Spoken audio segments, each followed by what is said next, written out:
Yep, we're on. Yep. I think you did. You hear that? What I said there? No, you know what? I'm still learning this software, and I had you muted, so we'll just back up and start off with. I bet you're a little warmer than 4 degrees. Oh yeah. So, and thank you for having me. Yes, it's only about 52, 58 degrees here tonight. So we're doing fine. Oh, that's fine. wonderful. Well, Brother Gil, listen, I'm just gonna. Hopefully, this can just set the table well for us tonight. We'll do the best we can. Can we launch out into Planet X tonight? And I know this is a broad brush, but can you just tell us everything you know about Planet X? Just start from wherever you'd like to launch. Bring us up to speed with your personal issues you may have had with it at the beginning, and then how you begin to understand it on a different level, and how that opened up different avenues of research, and where are you at now? And if you want to, just take us through the whole thing, clear up to the end when you think we're going to see this mystery heavenly body that's called Planet X. All right. At the beginning, when I started this search, I was actually going to try to find scientific reasoning why such a planet could not exist. Because the question had come up to me that is Planet X real, and is it biblical? And so my first off-the-cuff answer that I would give would be that it was not real. And then I'm pretty sure if we looked in the Bible that we could find something that would prove otherwise, that it couldn't exist. So after that conversation, I decided to do a search. I was quite aware of some of the stuff that was on the internet, and it they didn't back it up with actual hard evidence. Okay, they have stories of claims of the past, but to bring something from the myth realm into the factual realm is what we need as data. And data was lacking throughout the stories that I've heard repeated. And what I'm about to tell you tonight is I'm going to kind of break the usual model of what you hear talked about Planet X. My research pointed out was that we had a bunch of circular reasoning going on, because one person had stated, it was carried on to almost all of the conversation. And then that's how we ended up getting this 3,600-year orbit. Anytime you go back further than 1,000 years or so, zeros were not present. They were implied in the text. So we need data that was possibly even earlier to better determine if you're only going to read text without actual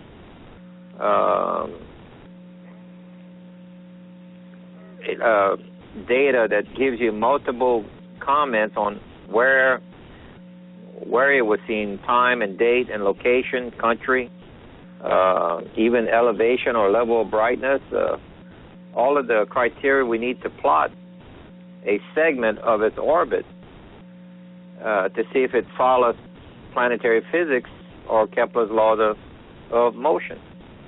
And that type of data was greatly lacking in anything that you'd read today pertaining to this Planet X. So what I came across was my own findings that actually convinced me that Planet X is a real object. And I renamed it so I could separate the data to where I called it Planet 7X, because there's enough data that we could roughly estimate the size between 6.5 and 7.5 diameters of Earth. And so I named it 7. That the data in the Chinese, Korean, and Japanese records of just less than I think it was around 960 years ago, in year 1054, it was documented that he saw an object. And the data I found it in a white paper report. It's a scientific paper. And there's multiple authors giving the same accounts of this paper. That the object viewed in 1054, which is normally claimed to be a supernova, is not a supernova.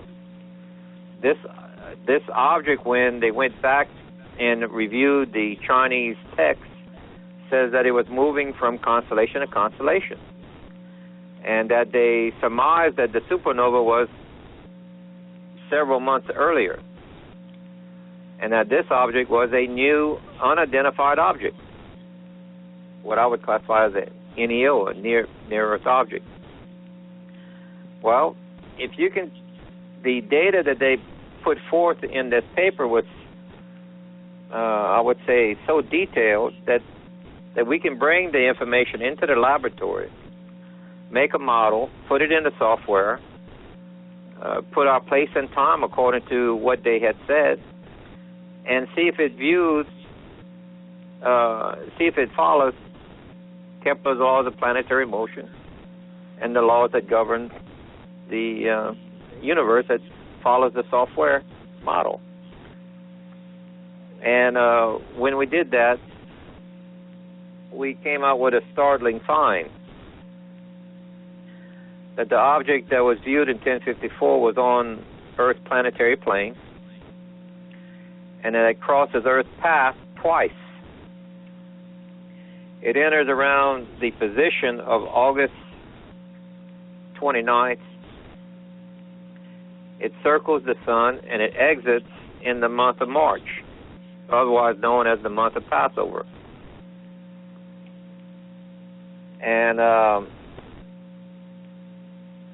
it has roughly about 150-day separation between the entry and exit.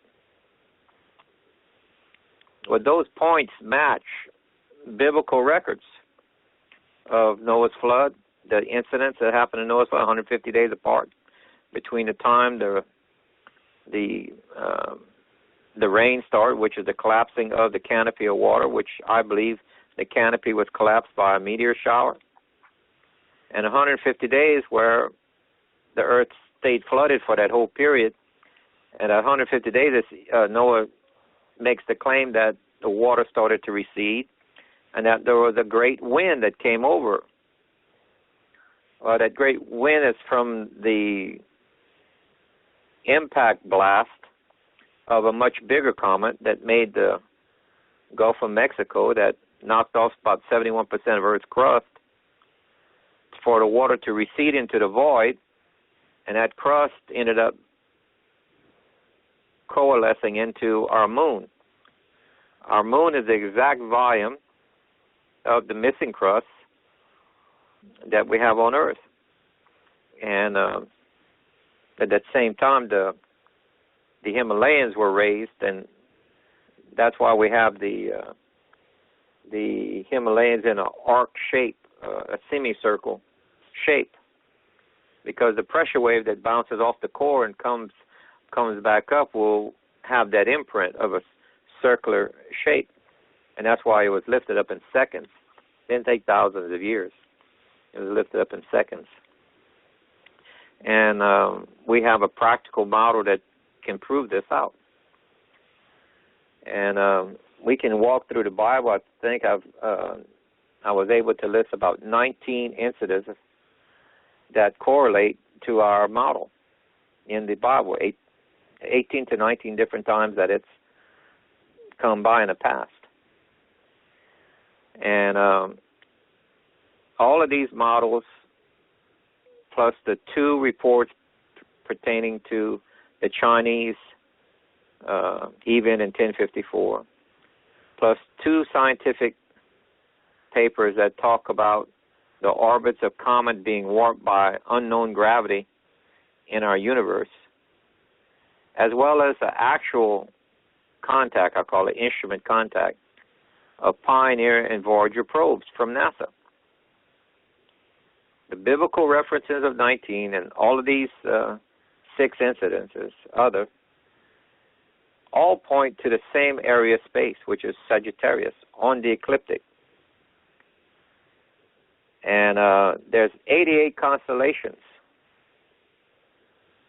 For all these independent studies to point to the same single constellation on the ecliptic out of 88 is quite shocking. So we have hard data now that's pointing to a real object in a real area of space that most of the data that's on the internet is pointing you away from. It's misleading, if anything. And to look at this in another way, we can pull 2 or 3 other examples, like Joshua's long day. It says that he had 12 extra hours of daylight during the battle. Well, I built a model and I showed it to a physics professor, and he took time to study the model, and he came back that I was the first one to explain this logically, because I was able to show the magnetosphere as the magnetosphere points opposite of the sun, and picture its path going, you see, in front of Earth by maybe a 2-hour lead. 4 to 28 hours earlier, if you back up the path of where it was, Earth is entering into the magnetosphere, which is actually plasma, coming off the tail of this object. And as it goes further and further, it gets deeper and deeper into the plasma. And this ends up reducing the energy from the sun that goes into our north and south pole of 4.5 to 5.5%, compounded hourly, the loss is. So what you have is, after about 24 to 28 hours later, you have the Earth coming to a complete stop without mile-high tidal waves. And another point of Joshua's long day that we can prove out is that in the Talmud gives us historical references pertaining to this battle, that there was a fiery hail fell from heaven 2 to 3 hours later, killing only the enemy within the sight of Joshua and his 30,000 men. The math actually works out as far as how long would it take before a meteor shower would start and how long would it last, according to other references in the Bible.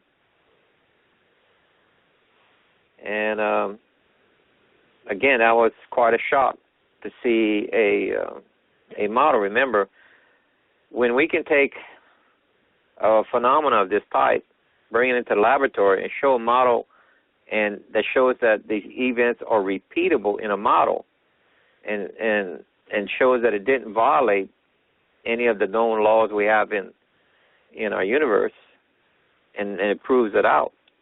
That it's very difficult for people of that time period who had no concept of Kepler's laws of planetary motion, or how the planets even orbited the sun, to make up a incidence that matches our planetary physics. And another good case to take a look at is when Yeshua was sacrificed, there was a 3-hour eclipse. Well, there's a problem there, because on Passover you have a full moon, and you can only have a solar eclipse on a new moon position. And the text says it was for 3 hours. Well, the moon can only give you 7.3 minutes of darkness, and it's only on a small part of Earth not the entire world, as the text is implying, that the whole world went dark. Even in the Bible as well as outside the Bible, there's references that the whole world was darkened. Well, this is actually defining that there was a third object there. And according to the model, if we take an object 7 times the Earth's diameter at a given distance, it gives you 3 hours of total darkness throughout the whole Earth. We have a physical model that we can turn to that mirrors the exact accounts on what they saw. And these are the pivotal points that I'm saying that brings us out of false claims and circle reasoning and brings us into data and facts and models that shows that what they saw does not violate planetary physics, and it follows Kepler's laws of planetary motion, and that it matches a real event that was seen in China in 1054. We're using the same overlay, the same entry and exit, and all of the parameters of what the Chinese had saw. We're using that overlay on all of these biblical models. And this also matches Revelation, seal 6 and 7. According to the model, seal 6 describes what we can expect in the month of Passover when the object is leaving. And seal 7 is when we run into the debris field 150 days later, towards the end of August. And the scariest part about this is the biblical text says that this is the worst time in Earth's history. Well, knowing Noah's flood and other incidents, this next time is the worst for Earth, then that's very severe. And Brother Gil, you're not suggesting that it's going to be this year, like this Passover. You're just saying it will be Passover. No. Right. In 2016. There's a date given in Revelation 12:1. Now, see, I've heard you say about that date. That's something interesting to me, and we might get into that later. I'm definitely interested to hear what you have to say about that, because I know that Revelation 12, we're talking about the sun-clad woman, and you're talking about the 12 stars that are at the crown. You're talking about the moon at her feet, and you're talking about she's being clothed in the sun. Now, when you get down into some of these deeper parts of Revelation, the interpretations can be various. I mean, I've heard so many people say so many different things. You think 2016 is definitely the year, or do you think it's a possibility? Do you think, I remember when we were on the phone, I thought you said to me that until it shows up, this is all just a theory or something to that effect. Are you now thinking that it's absolutely going to be 2016? I'll put it like this. It greatly concerns me. Okay. The reason why is I don't have a crystal ball. I cannot tell you the future. But I can tell you mathematically and astronomically wise, it's impossible for them to pull a date out of thin air 2,000 years ago and have it exactly fall 3.5 days after the Feast of Passover, where Elijah is supposed to announce the groom is coming. You see, 3.5 days prior to this is a full moon on the date given in Revelation 12:1. Could I just take a minute and read Revelation 12:1, and then we'll talk about it? Sure. Okay, let's look at Revelation 12:1. Then I want to get back into the sixth seal. And I do want to say this, Brother Gil. I believe that the sixth seal could be a pole shift. I try not to be dogmatic. I mean, I understand when you get into Bible prophecy, you got the pre-tribbers, the mid-tribbers, the post-tribbers. I'm kind of like a hybrid pan-mid-trib. That's like a lot of words because I've heard so many great men of God disagree on these things. And I know I don't have it all figured out, but I love to talk about it. I love Bible prophecy. And it's not because I'm a doomsdayer, but it excites me to think that Jesus is coming back again. I mean, since I've been a child, this is all I've ever really known. I got saved when I was like 6 years old at my grandpa's church, and the Lord miraculously put our family back together not long after that. Growing up, I was raised in the Assemblies of God Church, a great denomination, and I've always thought about Jesus coming back. It's always been something that has been on my mind. Even when I'd be riding my bike as a kid, I'd look up at the sky and I would think about it. I'd ride my four-wheeler, in my teen years, driving out through the mountains thinking Jesus is coming back one day. And I guess one of the reasons, because I'm into Bible prophecy probably more than the average person. I'd say probably much more. And sometimes, my wife, who's a great balance for me, she balances me out because I would talk about it all the time because it excites me. It detonates a fire in me or something because I know that Jesus is coming back and we're going to get to meet him. We're going to be with him. And I'll tell you, when he comes back, when you read about his return, he's going to establish his kingdom, but he's coming back with a fire in his eyes and a sword in his hand. And there's definitely a battle that's going to happen, and he's the victor. But without getting into all that, maybe we can a little bit later. The sun-clad woman in Revelation 12. Now, before we get started, I totally believe that it is talking about a constellation. In my studies of the book of Job and some of the Old Testament passages of Scripture, I have learned that God, he's not discreet about the Mazzaroth. The Mazzaroth are the 12 signs of the zodiac. And I hope that everyone listening understands that we are not into astrology. Astrology is, in my opinion, of the devil.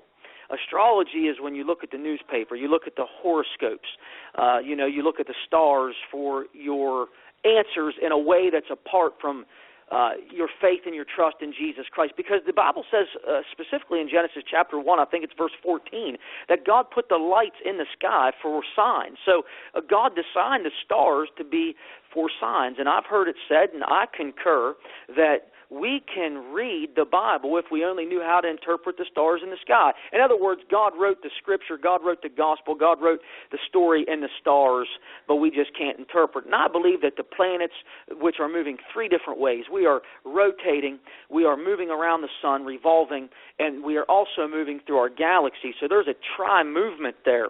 And I believe that as all the planets are on their orbital paths, it's like a cosmic clock. And God knows when Earth will turn for its last time, because I believe there will be a last time. I used to subscribe to the theory that Earth would go on forever. But I know that there's scriptures in the Bible that say heaven and earth will pass away.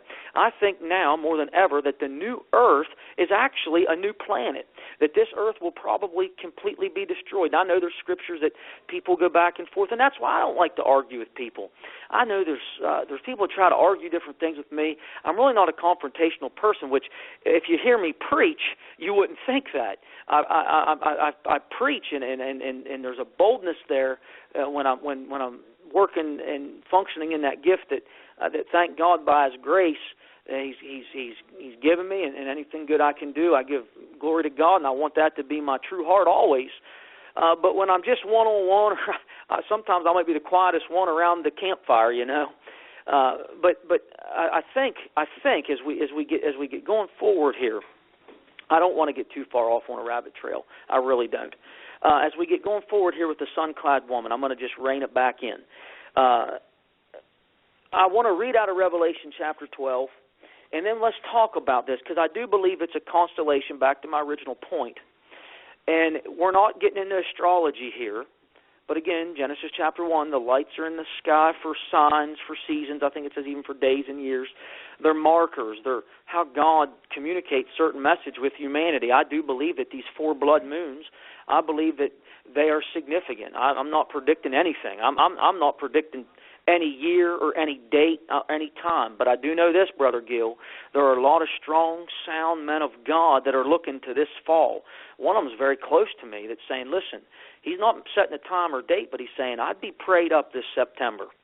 I would be prayed up. That's what he's saying. He's saying, I would be ready this September. And I know, Brother Gil, you're looking perhaps at 2016 with high anticipation, but I've never seen a season like this. I can't remember one. 2012, there was a lot of people talking about that Mayan calendar and things like that, but they misinterpreted that, and thankfully people like Tom Horn came out right on top of that before it ever happened, said, listen, the Mayans aren't saying anything besides that. The Mayans were a cult. The Mayans were, they would have been driven by devils, but we do know that the devil has a panoramic view of time, a little different than humanity. Of course, by the Holy Spirit's help, we can know all things, but the devil is kind of like, his understanding of time and space is different than just humanity. But again, with the Spirit of God's help, we can supersede anything and understand things that we need to understand at any given time. Okay, I'm talking way too much. I'm trying not to. But we're not getting into astrology now. But I believe that Revelation 12:1 is definitely talking about a constellation event in the heavens. That's maybe a new term. I believe it's pointing us to the stars and letting us know that there's going to be a specific time in heaven where the stars align in a certain way. And I'll read 12:1, Brother Gil, and then if you want to talk about it, maybe we'll bounce some things off each other for the next couple minutes. Does that sound okay to you? That's fine. Okay. Revelation 12:1. And there appeared a great wonder in heaven, a woman clothed with the sun. Now think about it. We got people in queue and listening online. Think about what we're reading. And there appeared a great wonder in heaven, a woman clothed with the sun, and the moon under her feet, and upon her head a crown of 12 stars. Brother Gil, what's that mean? Well, when I first read that, I was able to recognize this as his way of giving us a date, because they didn't have the Gregorian calendar. We didn't have a calendar that he could give us that we could transfer to date. He gives a date using the stars. And in Hebrew, the word woman would have been actually maiden.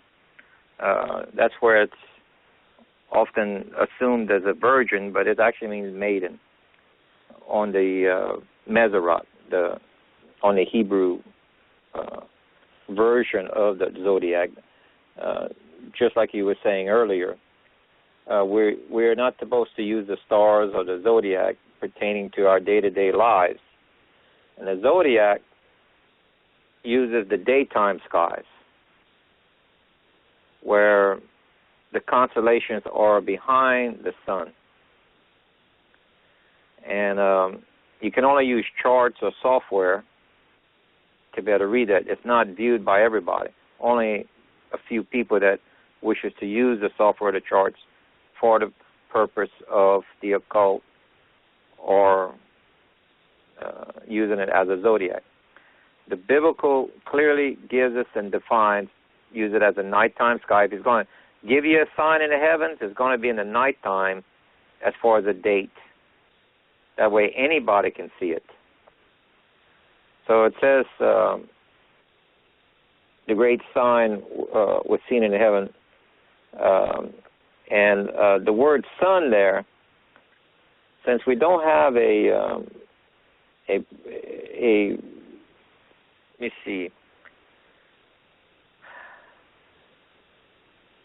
the proper Hebrew word right there would have probably is a word that means illuminated body. And through deductive reasoning, sun does not make sense in the astronomy sense. And I can show you this, because if the sun is out, you can't see the stars. Okay, because there's only 5 illuminated bodies. There's the sun, the moon, the stars, comets and planets that we see. So if the sun is out, you can't see the stars. The moon is already claimed at the foot of a woman. A star is not strong enough to cast its light on a constellation of stars. So you're only left with comet or planet. And this object I'm talking about tonight is both. It's as large as a planet, has a tail like a comet, and when we look at this in the nighttime skies, it's quite clear using the software. The tail of this object pierces only Virgo. As the text is implying, only Virgo is illuminated, not all the constellations. The sun would illuminate all the constellations. And this was quite shocking when we saw this in the model, using the same overlay as we had in all previous models. And Leo is normally drawn with 11 stars, but when the king planet is there, which is Jupiter, it is defined as the 12th star, which is the crown of 12 stars over the head of the woman. And that gives us a date of March 26, 2016. So, Brother Gil, if I can just for a second. Mm-hmm. You're saying that Revelation 12:1, where it says a woman clothed with the sun, is essentially talking about Planet X being that you're saying that Virgo is going to be pierced by the tail of this Planet X. Right, the comet-like tail. That's how you're interpreting that. Okay. Well, I was listening on TV today to some people that were kind of in a roundtable discussion. I have DirecTV, and there are a myriad of Christian television shows on DirecTV. I mean, all sorts of new networks seem to be popping up all the time. I was listening to some very good men of God teaching around like a table. One specific man of God was teaching, and the other was kind of just talking in. There was some women there, and they were talking about the King James translation of the Bible. They got over and talking about that. There are some people that think, we should only read the King James and things like that. They don't understand that the King James, I believe, was the 13th or 14th translation down the line after the Geneva Bible was the household Bible for so long from the original. And when you get back into the original, sometimes when you compare it to the King James, you can see that to understand it for what it needs to be understood, you need to go back into the original. Do you agree with that, Brother Gil? Without a doubt. It's only since the 80s that we've had software and computers for the general public. Now, any time since that time, there is software that gives you the actual Hebrew and a literal interpretation of each word. Sure. So we don't have to depend on translated copies per se, where we can go back and do our research from as close to the original document as we can. And my research kept pointing me back to the original documents, because there are translational errors, which I can point out in other instances that are there in the Englishes. Matter of fact, I was looking for a Bible that had the Aleph and the Tav. You've heard of the Alpha and the Omega. Okay? But remember, the New Testament wasn't even written yet when Yeshua said that in the synagogue. He says, that mystery that's in the Torah, I am the Aleph and the Tav. Okay? When you go back to the original Torah, it has over 6,000 places, Aleph and Tav. There's no English word for it, so it's left blank. So it doesn't show up in any of our English translations. But they could have easily put it in there in the text, Aleph and Tav, and allow you to know where it's at. It's missing 6,000 places in our Bible. And Yeshua said that was him. You mean 6,000 places in the King James translation? Just in the Old Testament alone. In the Aramaic, they have a different. What you're saying is to find that you have to go back to the original manuscript. That's right. Why is it that there's like 2,500 English translated Bibles when I walked into a Christian store because I wanted something with the original names, to where I could look at it. I was looking for something that pointed out the olive and top. Can't find it. I still don't have a translated version today that shows me in the English version is what I can get out of the Torah. And I'm looking for it still. And I've been through several Bibles. And that's a problem. We need to get back to the original. Because it has meaning. Right. And you're talking about New and Old Testament. I'm so sorry. These blog talk radios, sometimes, ladies and gentlemen, it sounds like we're talking over each other. Brother Gil's calling in from, down in Louisiana, and I'm up here in Pennsylvania, and sometimes we get talking, and I think he's pausing, he's continuing on, but maybe because it's a delay or something, it seemed like I cut him off, so I apologize for being hard on the listeners' ears sometimes. I don't want to do that. But, Brother Gil, anything more you'd like to add to that piece right there?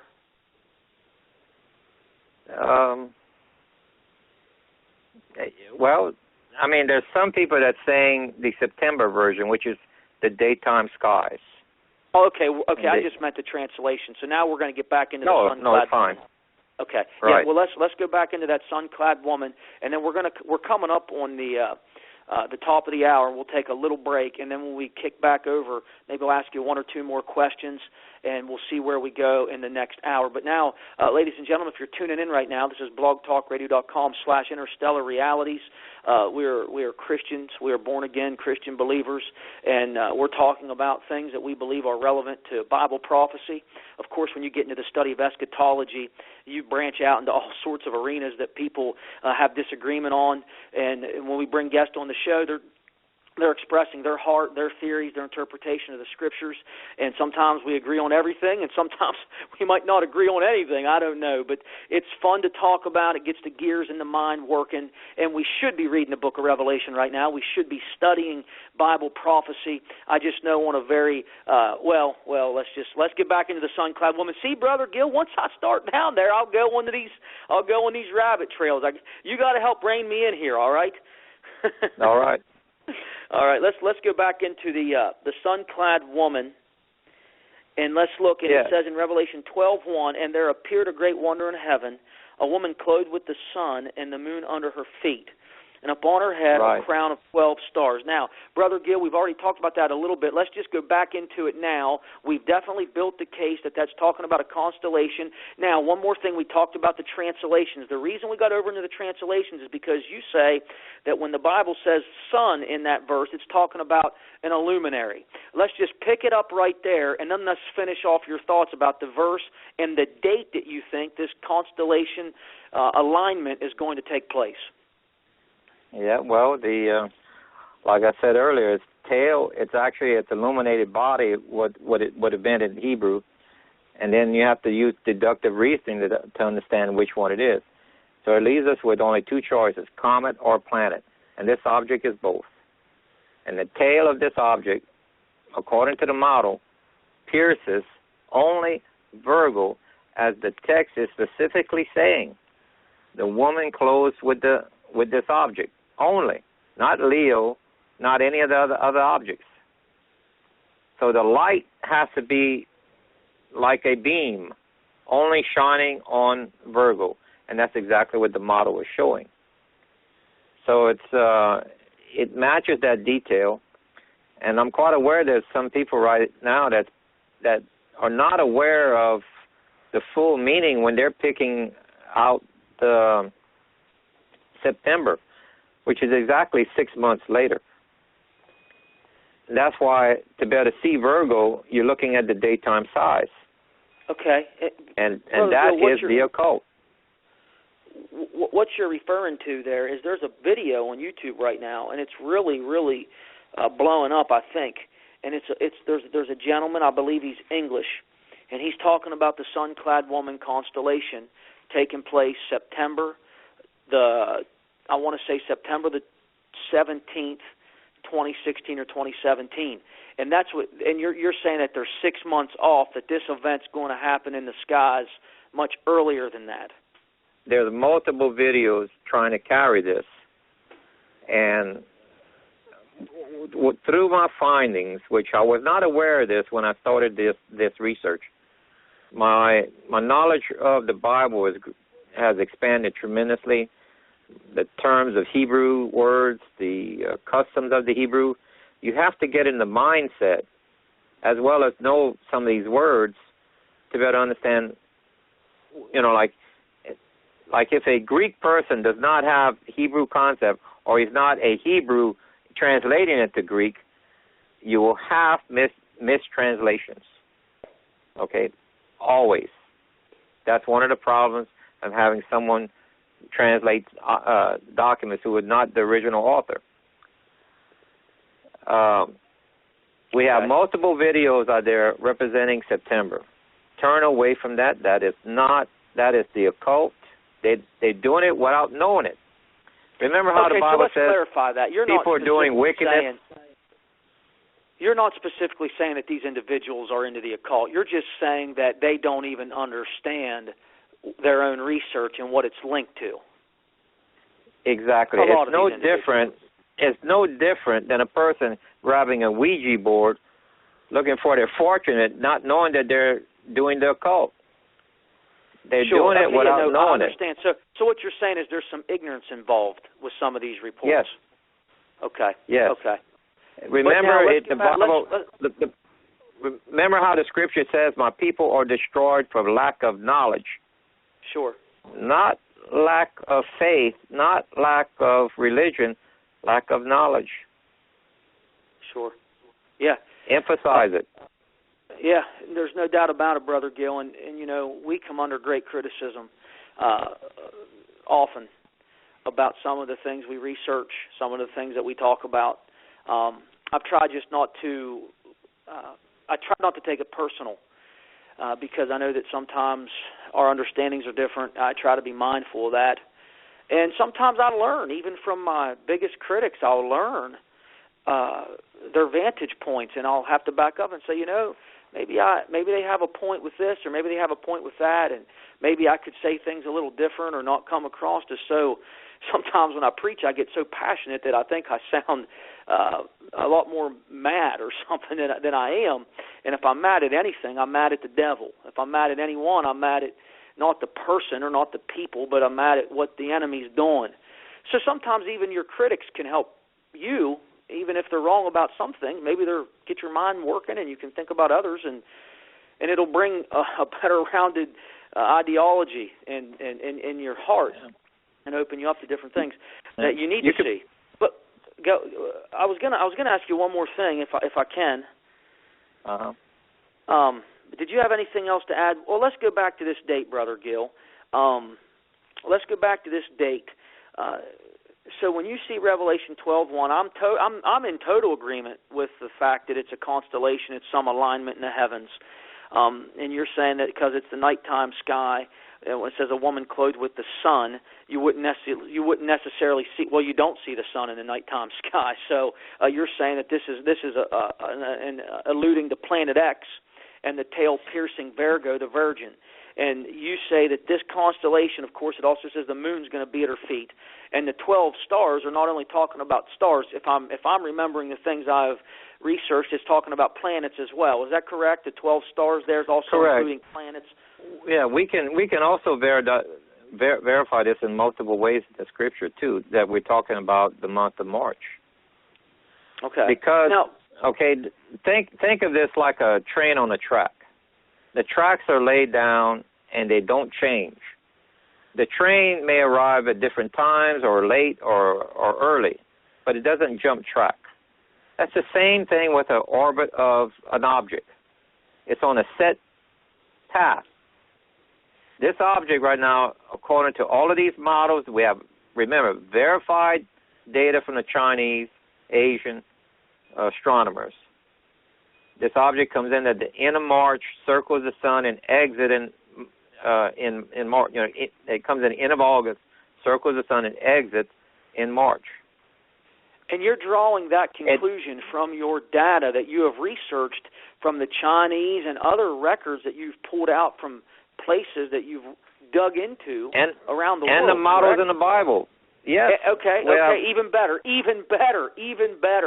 But what you've done, Brother Gil, can you take a second before we go to our top of the hour break? Can you take a second and just let us know, I know you didn't go into all these countries specifically to research and things like that, but while you've been in these countries, because your job is taking you around the world, we don't have to get into all that, and you're what you would refer to as an amateur astronomer, but you have so much knowledge in this field. Can you just take a few minutes before we come to the bottom of the next hour and just talk about the research that you've done? How elaborate has it been?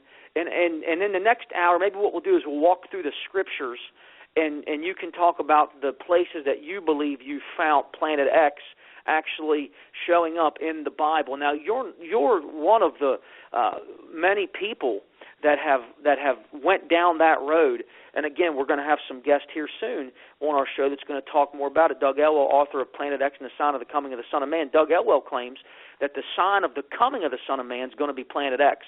And he's a very fascinating speaker. And if you can tune in that night, I believe you'll be blessed. A great man of God. But Brother Gil, could you just take a few minutes? Let us, just before we start the next hour, we'll launch out into part 2 of this. We've talked about the sun-clad woman. Maybe we'll just put the finishing touches on that and why you believe that's coming in March, because you have the data to back that up through Scripture you just said.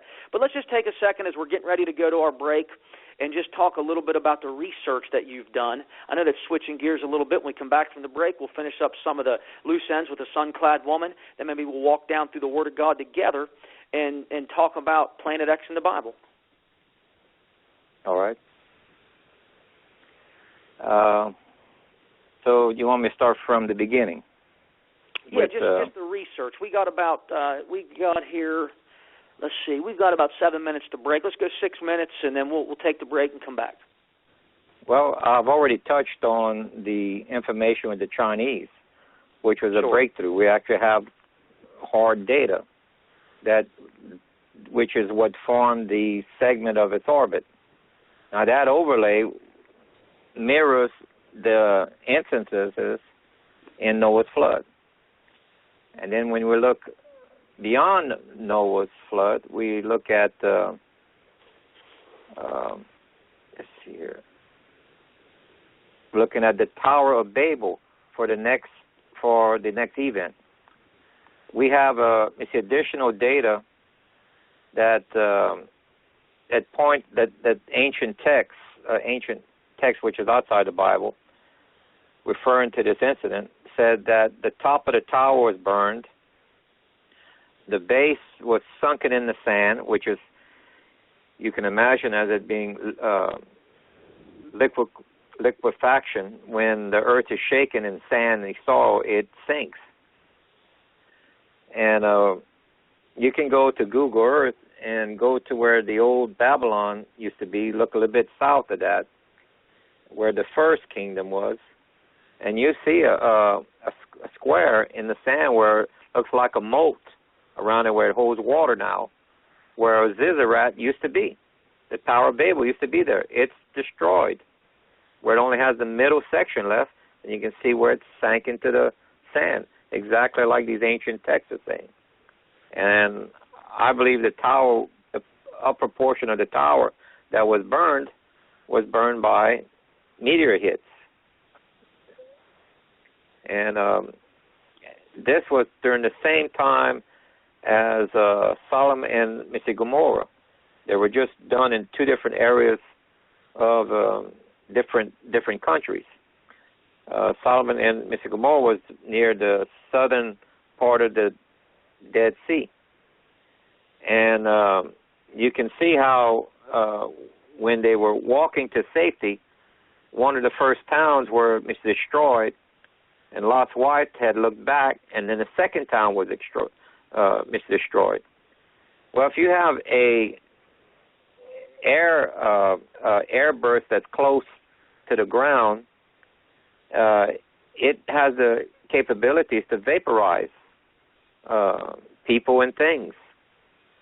Well, how would a person of that period of time be to describe what was left?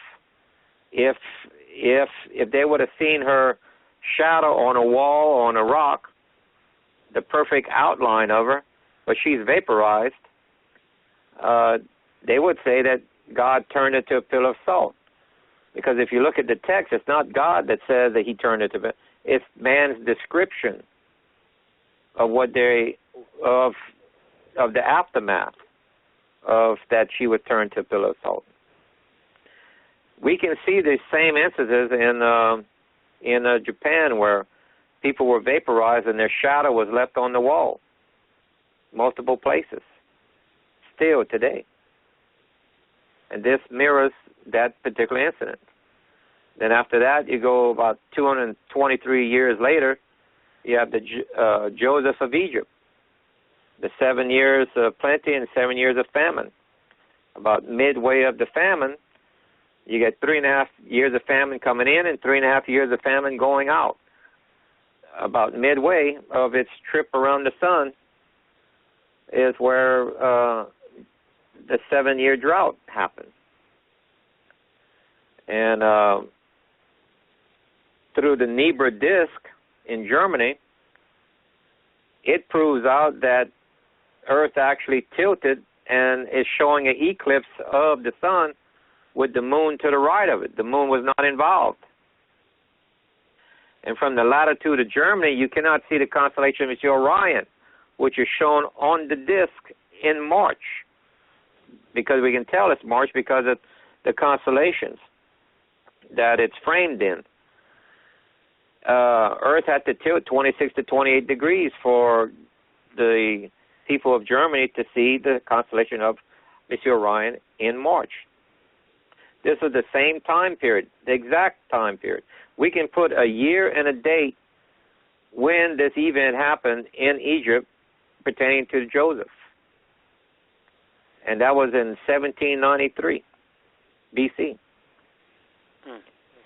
And remember his dream when he was 12 years old? Now, this happened when he's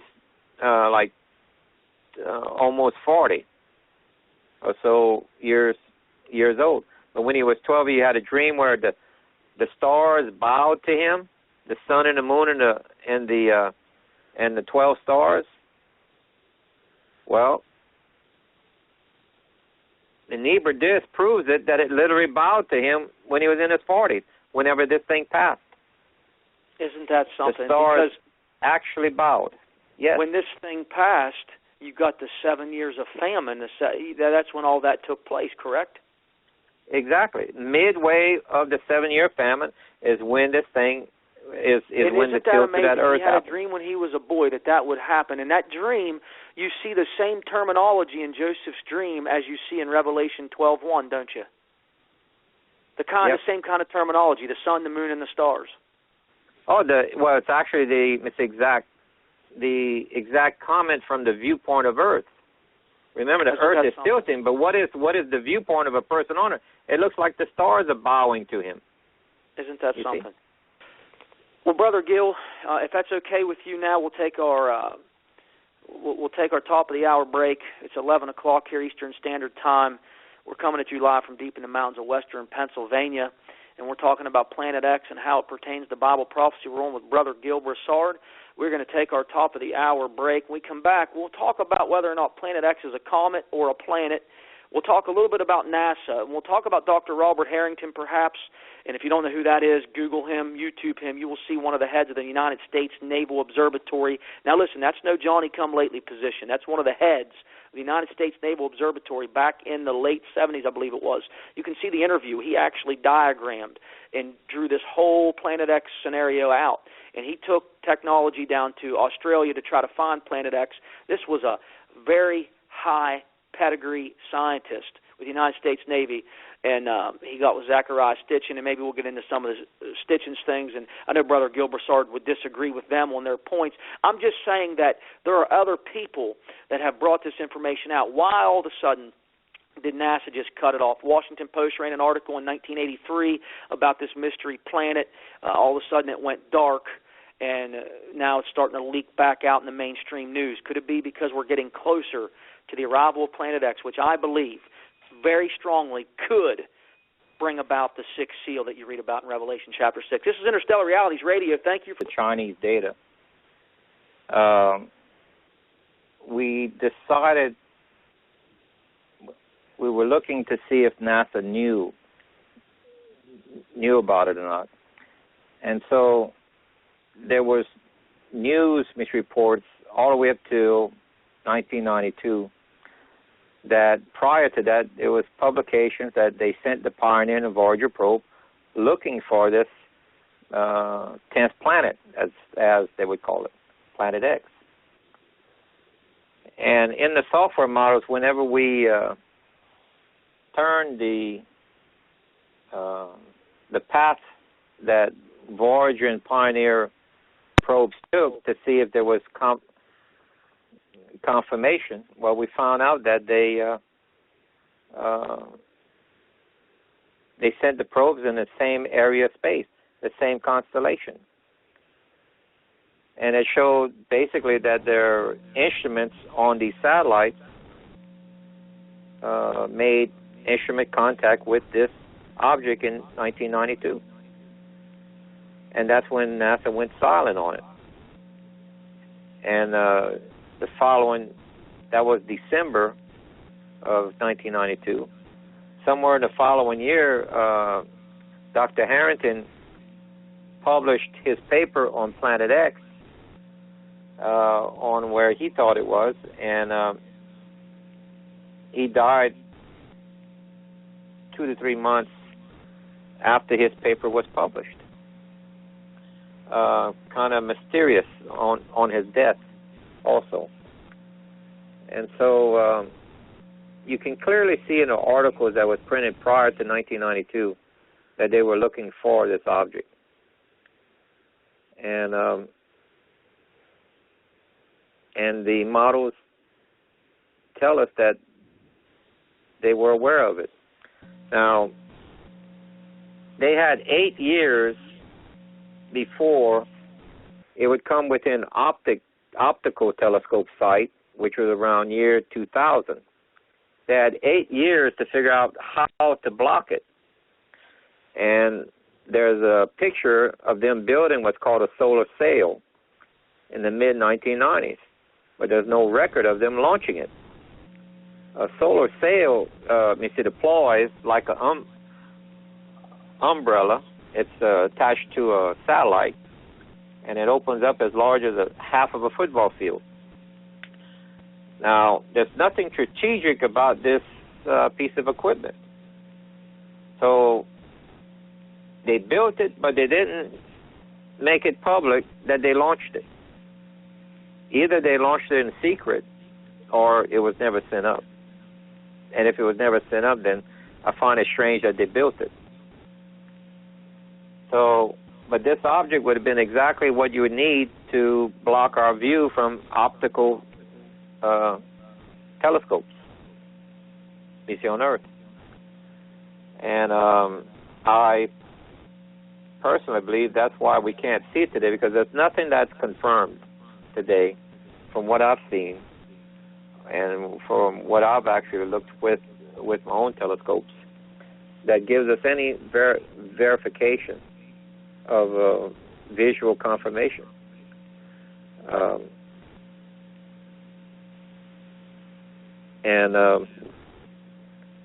I think once it gets close enough and the tail of this object is too large for them to be able to hide it using a satellite, then it'll become relevant for us to be able to see this.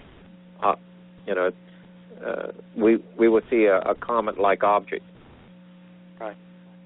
And that'll be within, if this date in Revelation, March 26, 2016, is relevant, then I expect the last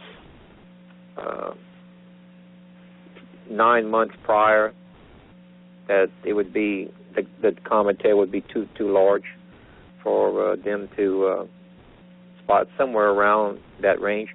We have we also have the prophecies of Jonah, where Yeshua said if you read further down, remember how he said, for a wicked generation, you'd only have the sign of Jonah?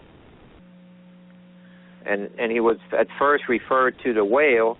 A little bit further down, there's an inkling that he mentioned Nineveh.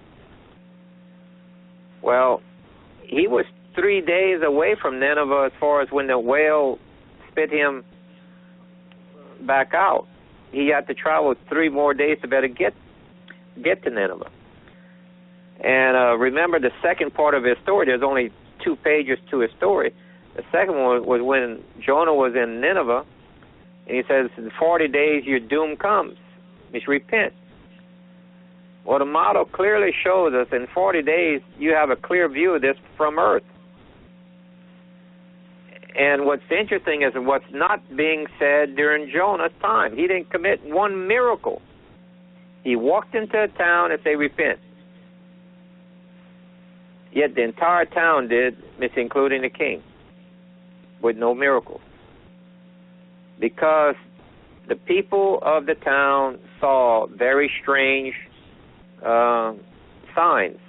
They probably saw fish dying in the river, earthquakes, severe drought, and numerous other signs that we see today. And so when Jonah pointed to the object, and they could clearly see it, because now it's coming out from behind the sun, in 40 days your doom has come. They took him serious. Because just prior, like 358 years earlier, this event came around during the time of King David and Saul. The period there was a 7-year drought there. And so they probably, through verbal as well as writings, they had it documented because it was not that long period of time. And so they knew exactly what Jonah was talking about. And so therefore I believe the government of the world will announce to the public that they have a problem only at 40 days. Will the general public hear it from the mouth of their local government? Wow. Government officials. Brother Gil, that's just amazing. And again, I just kind of wait till you tail off there, so I jump in. I don't want to over-talk you because that's the model of Jonah. You think we'll have 40 days. Now, I want to get into what you think the world's going to look like, the cities, the country. When that 40 days happens, we know there's going to be pandemonium. Right. I wanted to share an article real quick, just based off your last point, if that's okay. All right. It's found on space.com. And one thing you were talking about is the disclosure of Planet X, when you think it'll happen. You think it'll be 40 days out. Well, when you go to space.com, that's a very credible website. It's not like a gullible.com or something like that. And I don't really know much about gullible.com. I just use that for an example. And I remember back in 2007, 2008, when I was researching things about Planet X, I mention Planet X to the church every now and then because, like you, I do believe that it has caused different events in the history of the world, and I do believe it will cause the sixth seal, which is why I think the topic is so very relevant to these times to talk about the sixth seal in Planet X, because now in the mainstream news, they're beginning to disclose tidbits of information about Planet X, a little bit here, a little bit there. And I remember back in 08 and 09, there was people, they were saying, hey, when we get close to this thing, you're going to start hearing them admit it slowly. Well, this started about a year ago. I started hearing, like on Fox News or CNN or whatnot, they was talking about Planet X. And my ears were perked up because I remembered they're starting to talk about this. And there was a time that NASA, they absolutely waylaid anyone. I mean, you can get on YouTube and search NASA scientist Planet X, and there's this guy on there, and he is just absolutely saying, don't worry about it, it's nothing, we would all know. But boy, how times have changed, because let me read you this headline from space.com. It says, Mysterious Planet X. This is from January the 16th, 2015. Space.com. Mysterious Planet X may really lurk undiscovered in our solar system. When you say something's undiscovered, you're saying a lot, I think, without saying a lot, is how one fellow put it. A Planet X might actually exist. This is what the article says. And so might Planet Y. At least 2 planets larger than Earth likely lurk in the dark depths of space far beyond Pluto, just waiting to be discovered, a new analyst of the orbits of extreme trans-Neptunian objects, or the etnons, suggests. So they found these etnos. Researchers studied 13, it says right here, frigid bodies such as the dwarf planet Sedna that cruise around the sun at great distances in the elliptical paths. The article goes on to say that these bodies they found out past Neptune, again called etnos. This is from space.com, January of 2015. The actual article is January the 16th, so if you want to see it, it's by Mike Wall, space.com, senior writer.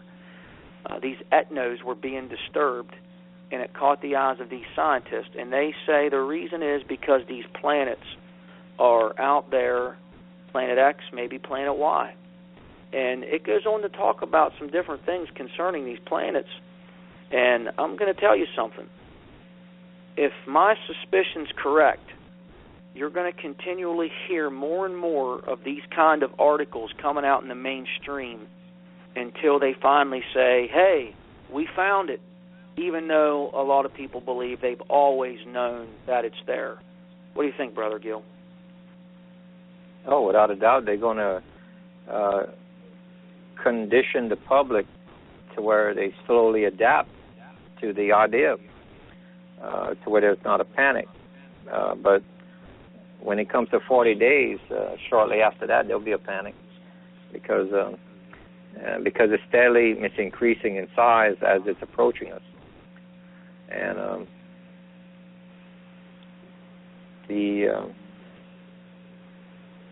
I don't know how else to put this, but it's going to be a frightening. If you don't know the science well enough on what to expect during the passing of this next event, it's going to be very, very serious to a person. Remember, I was telling you that not to look at September. Well, it's the same reason for Jonah, the 40-day warning. You can't have a 40-day warning if you're expecting it in September. You can only have a 40-day warning if you're expecting it in March. Got it? For CO6.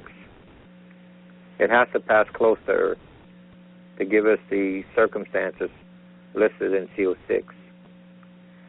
The people are mixing 2 events as one. What I've learned through this research, which I was not aware of before, but it can prove out in math. Remember how the 2 witnesses prophesied for 1,260 days? Then they're dead for 3.5? Yes, 3.5. It's 3.5 years, isn't it? No, they're dead for 3.5 days. 3.5 days. They prophesied for 3.5 years, but they're dead for 3.5 days. Right. Okay. Now the word prophesied means to profess, to speak. They cannot speak if they're dead. So how many days are there on earth from the time of the day of the resurrection and rapture to the time they show up on earth? You got to add 3.5 days to that 1,260 days to find out when did they start. All right?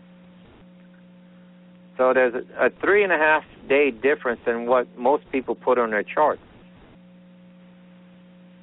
Now, how many days are the people who are in hiding? The remnant that goes into hiding.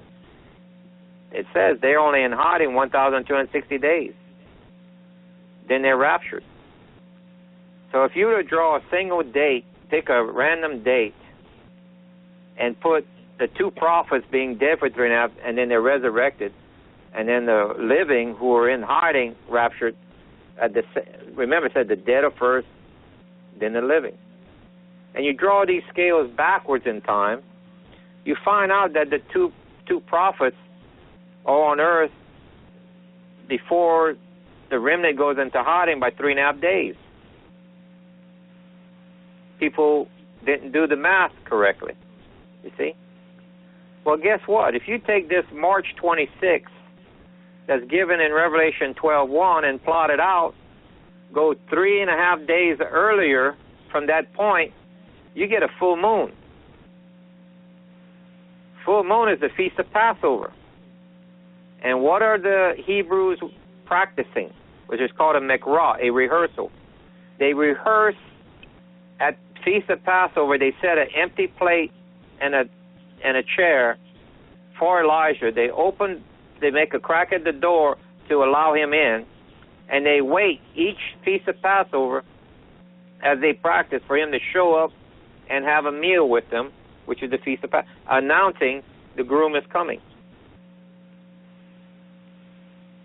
3.5 days later is when the groom comes, which is also the day of this meteor shower on the opposite side of Earth. And he takes you to a place of hiding for 1,260 days. And he says it's a remnant. Remnant, and as well as the 5 wise virgins. The 5 wise, or maidens is the proper way in Hebrew.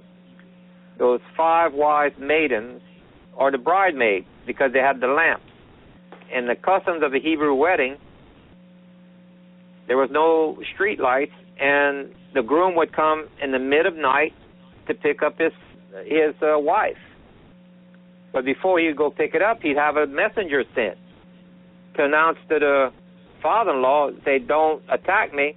I'm coming like a thief in the night, but don't attack me. I'm just coming to pick up my bride.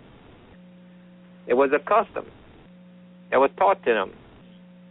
And the bridesmaids would be waiting with the bride, and they had their lamps of oil to light the way throughout the town as they're walking with the bride and the bridegroom. And she was brought to her chamber prior to the wedding. Well, in this one, that chamber will be only for 3.5 years. Then it's a rapture and a resurrection. And we've mixed the two up because we didn't follow a Hebrew wedding. We're following more like a Western wedding. Hebrew weddings are much more drawn out and acted out in a way. And that's why the parable of the 10 virgins, now, when he comes, now the resurrection and the rapture, that's on the 7th month of September. Because there's a Hebrewism for that feast day, which is called what is it? The last great day or something like it's called, that feast day. Well, in Hebrew, it means no man knows the day or the hour, because that one is at the first of the month. It's the only feast at the first of the month, and you don't know that until you spot the first sliver of the moon. Remember what Yeshua said. I don't need to tell you because you already know. And he explains to them, because the day of it is the day of no man knows the day or the hour. They knew exactly what he was talking about, because that's what that festival was called, which is in September. But that's the resurrection and the rapture. What I'm talking about in March 26th is prior, 3.5 years earlier, where a remnant, as well as the bridesmaid, which there's no number to them, they go into a place of safety, to where they're not harmed during the Great Tribulation, but they're on earth, because it says wilderness. Wilderness has never been referred to as heaven unless you wish to twist Scripture. Wilderness means wilderness. And they're on earth because they're going to experience the earth shaking, earth tilting, the electrical discharges between the planets when they come close, the aurora, the northern lights going all the way down to the equator, the high winds, but they won't be harmed. But they'll experience the mightiness of the Father doing what he's doing to them without a hair harmed on them. They cannot experience the mightiness of the Father if they're off earth. And we're missing this because we're not studying the Hebrew customs. And that's part of the puzzle that I've learned in all of the books of the Bible are not random. They're data points pointing to the last book of the Bible, giving us the data on what to expect and how to figure it out. Even gives you the 40-day warning of Jonah. It gives you everything you need. But you got to understand the entire Bible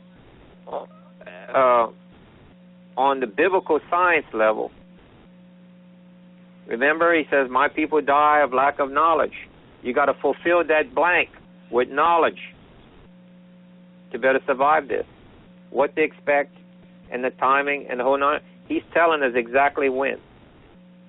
That's why I'm very concerned about that day. I can't tell the future. But when he puts a date written in there that missed everybody's viewpoint for 2,000 years, then he opens our eyes right at the end right here. Yeah, I'm very concerned about that date of being a real event. Brother Gil, as you've been talking, I've been trying to trek with you and look at some things online at the same time, because as you know, you hear this, you hear that, you want to see what different articles may be out there, what's trending. One thing that I'm thinking right now, Brother Gil, and I'd like to get your opinion on it, is if the governments of the world come out and they say, hey, you got 40 minutes, 40 days, and this planet, because they can't hide it anymore, and this planet's going to come and really start causing chaos on Earth. What do you think will happen in society during those 40 days when they make this announcement? Well, that's not very much, because they're going to have control over the people by and if you follow the seals, the order that the seals are given, because they're numbered. This is one of the few books that are actually numbered.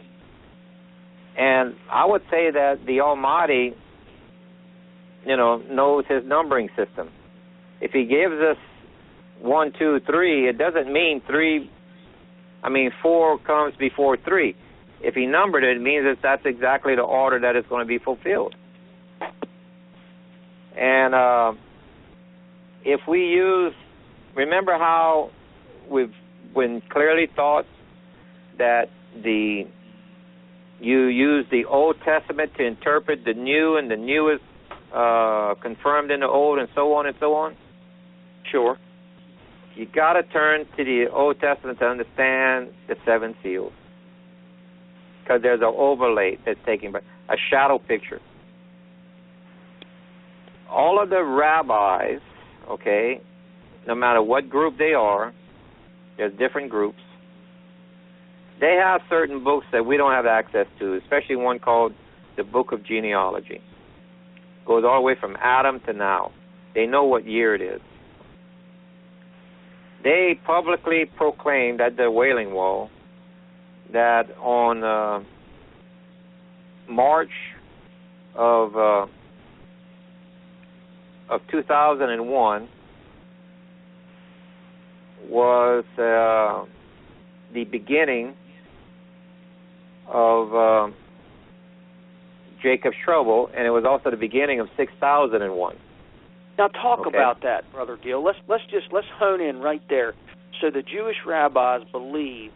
Now, are you talking about Messianic rabbis, or are you talking about Orthodox Jewish rabbis? Because I know that they don't look at the New Testament the same way we do. Yeah, I'm talking about the Karaite Jews that don't believe in man-made changes.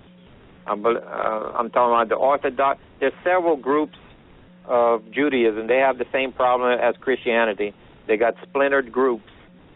Came together and agreed, because there's one common book of genealogy that they can count with. They said March 29th, 2001 was actually 6001, which was the beginning of the millennium and the beginning of Jacob's trouble. Okay? Now, they come out and said that in March. But September 11th, right, September 11th of 2001, we were attacked by Islam. Okay? That basically declared a jihad against Jews and Christians, which in my interpretation is Jacob. Okay? If you look up Jacob, what took place to him?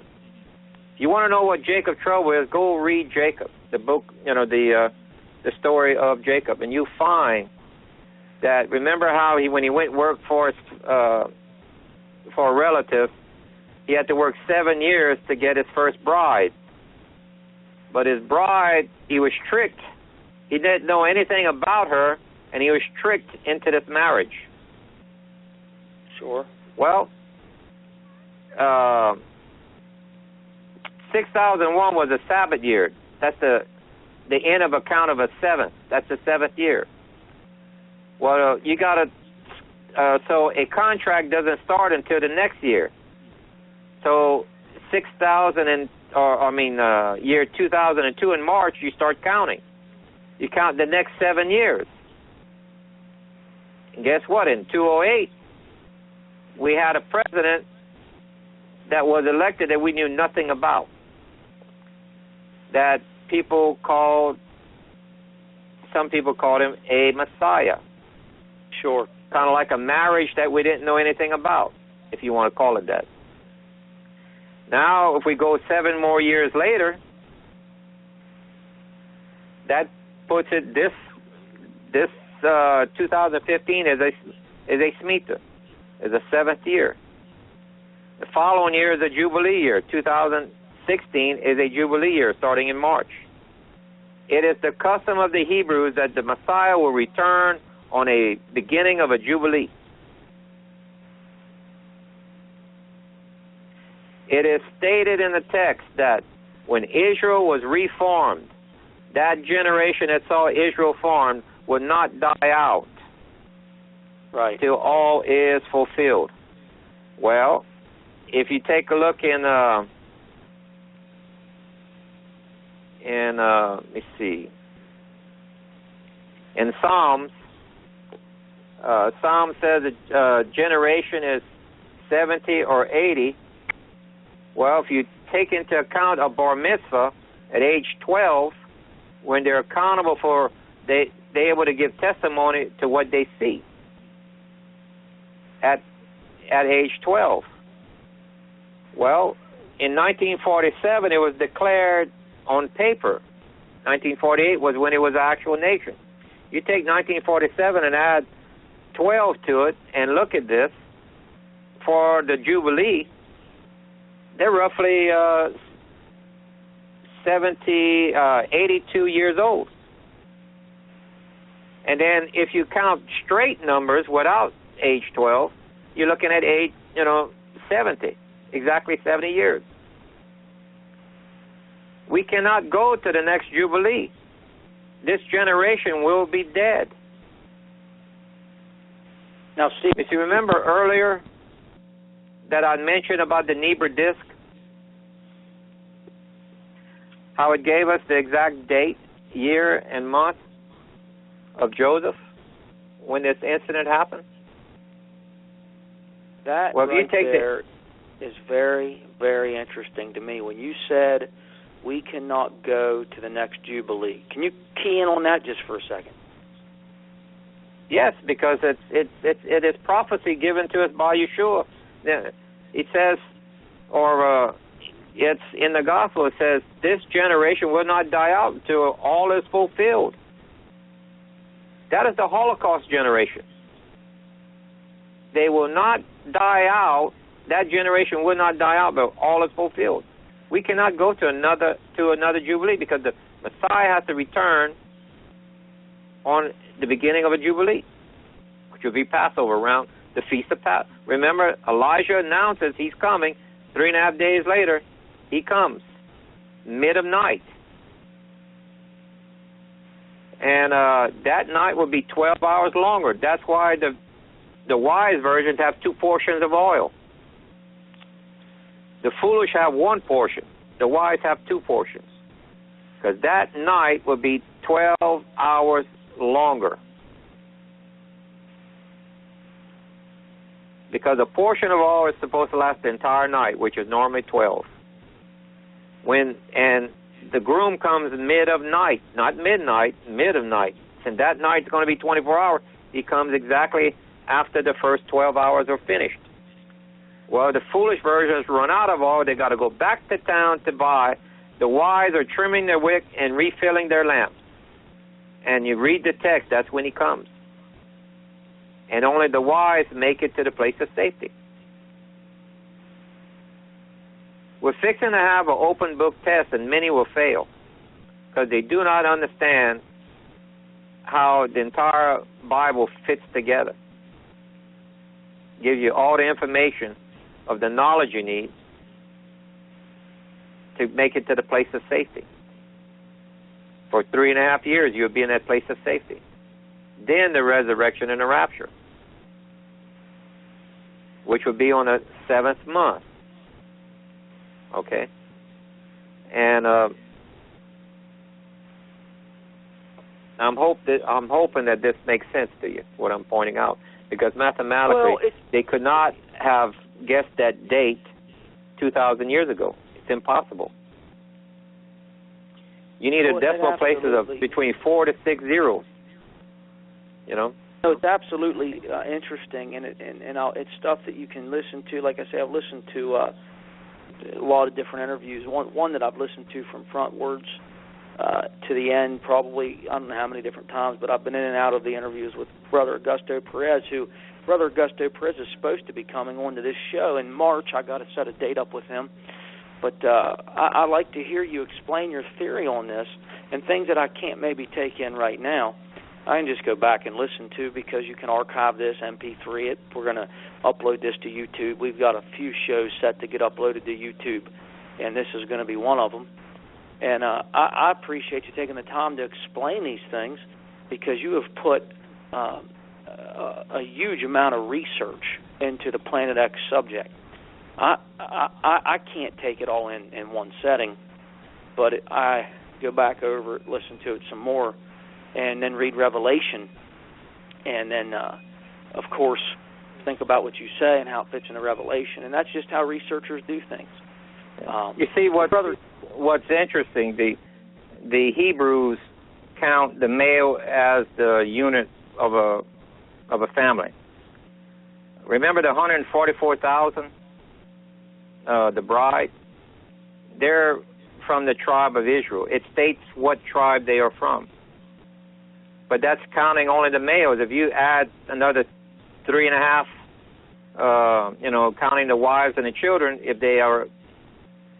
they have a righteous wife and children, they're there also. That gives you roughly 500,000 people representing the bride. The bridemaid, there's a number given. I don't think that number is random. It says 5 wives. I think that number is 5 times the bride. You're looking at 2.5 to 3 million people total. That happens. Now, the bride is from any tribe, anywhere. I mean, the bridemaid is not specific to the tribe of Israel. It is anyone can be the bridemaid. That is roughly 2.5 to 3 million people. That is about the same number as the exodus of Egypt. I don't think that's a coincidence.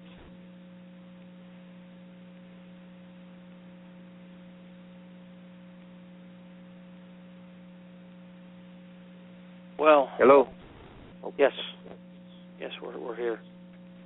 Brother Gil, we're almost down to 20 minutes on the show tonight, and we're up realistically about 15 minutes.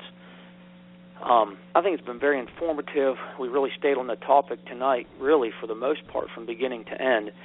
And I missed some things through the show that I'm going to probably have to go back and listen to again, just to digest everything. We do these shows sometimes. I'm sitting at my house around the kitchen table sometimes, or the living room table. Sometimes I'm back in my office that my wife and I share, and other times I may be in one of my little girls' rooms. I was on the radio the other day, and I was in one of my little girls' rooms with the computer up on the bed, and I was tucked in the corner, and they were out in the other room. So we do these shows from my house. We are not in a big, giant studio, although as we build this new addition onto the church, we are going to have the opportunity probably to build a little studio to do a lot more than just blog talk radio interviews. So we're looking forward to that. I'm just saying that to say that when you're talking, sometimes you probably heard the dog bark once tonight, and you might hear that I'm trying to fight staying attentive sometimes. And I've caught most, if not all, of the content and the things that I need to go back and listen to again. I'll try to do that to clear up some of the points that I kind of get lost on. But all in all, I feel we've stayed on point, and we've got through the subject of Planet X comprehensively tonight. As we got about 10 more minutes here of airtime until we got to close the show down and give people a chance to accept Christ, we see the world right now in chaos. Brother Gil, we see thousands and thousands of bodies of fish, carcasses washing up on the shores. It seems the ocean floor is breaking apart, and perhaps the fumes of the gases in the centers of the earth are coming up to the ocean floors. That could be one possible theory. I think that's the case. We see sinkholes everywhere. I can't remember ever when I was a kid, ever growing up, even in my teenage years, my 20s, ever seeing sinkholes the way we're seeing them now. We are seeing, from what I hear, a barrage of asteroids and meteor activity coming down through our atmosphere, creating these tremendous fireballs that are just astounding people as they come crashing down into the skies with these big flashes of light. There have been a lot of people see UFOs. There's alien abduction accounts, which we know are fallen angels, demon spirits, things like that. The nations of the world are at war almost everywhere you look. Maybe not every nation, but sometimes it seems like it. I mean, you see them fighting in the Middle East. They're doing brutal things, horrific things that I can't even imagine sometimes that we're seeing them, but yet we are. It's ghastly, to say the least, the torture that they're putting Christians through. You got Russia and the situation in Europe, and America and Russia's now at a standoff, it seems like, and it's almost like who's going to flinch. And I think Putin is a man that is from the old Soviet Union mentality. His ties and his roots into that philosophy run very deep, and I wouldn't put nothing past him. There's 4 men of God I've heard: Dimitri Duduman, David Wilkerson, A. Allen, Henry Groover, and I'm pretty sure it's all these 4 have had visions of Russia attacking America. Now we're seeing that come to a climax. All these things are bottlenecking right now, and we could even talk about more: the moral breakdown, the same-sex marriages, all the things. We could just go on and on. All these things are coming to a head right now in real time. Brother Gil, if you had to leave our listening audience with just some final thoughts to close this show tonight, based off everything we've talked about, all the things I just said, trying to paint the picture of our world, what would those thoughts be right now? Well, I'd focus on the time coming here more than what we're seeing on the news, because it's more important for us to focus on getting this information we need to make it to Jerusalem for this rehearsal. The word Mekrah, which is often taught in Christianity as feast, that is not the definition of that word. It means rehearsal.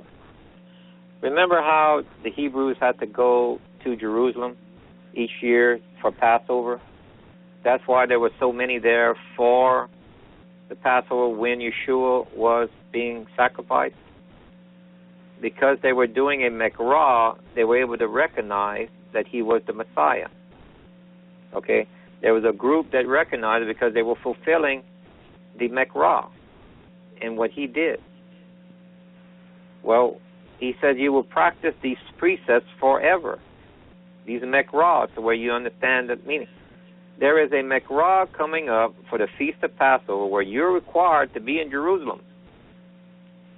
It says over 12 times in the Bible that the bride and the bridesmaids are going to be picked up on Mount Zion in Jerusalem.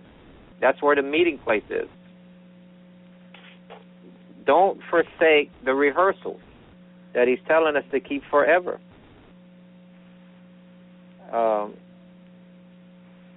Brother Gil, otherwise you will miss the appointed time, you see?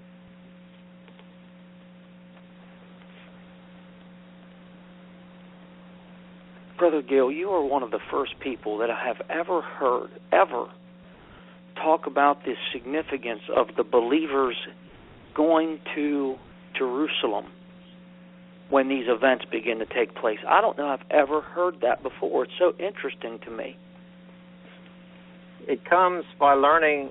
That's why he gave the Mekrah, the rehearsals, so they would recognize him when he came in the place of the Lamb. They were all required to go to Jerusalem. Okay? There's only going to be, that's why he says there's only a remnant that's going to be following his precepts that he said follow forever.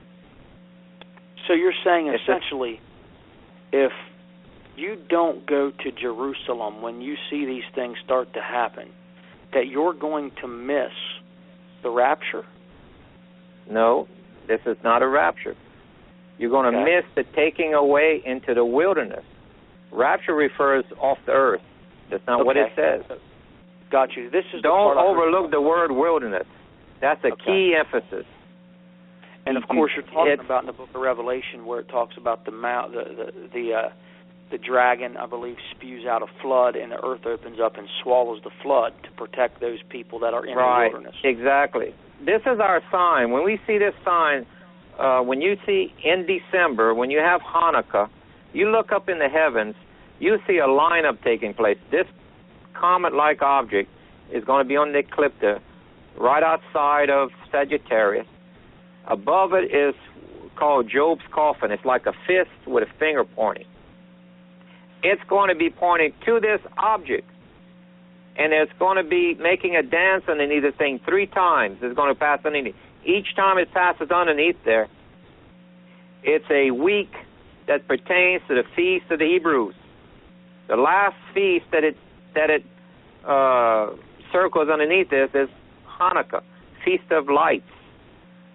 Well, the planets, when they're moving around in the ancient Hebrew, they were called Feast of Lights.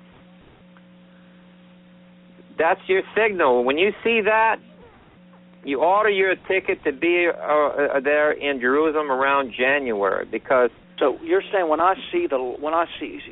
let's go over it again.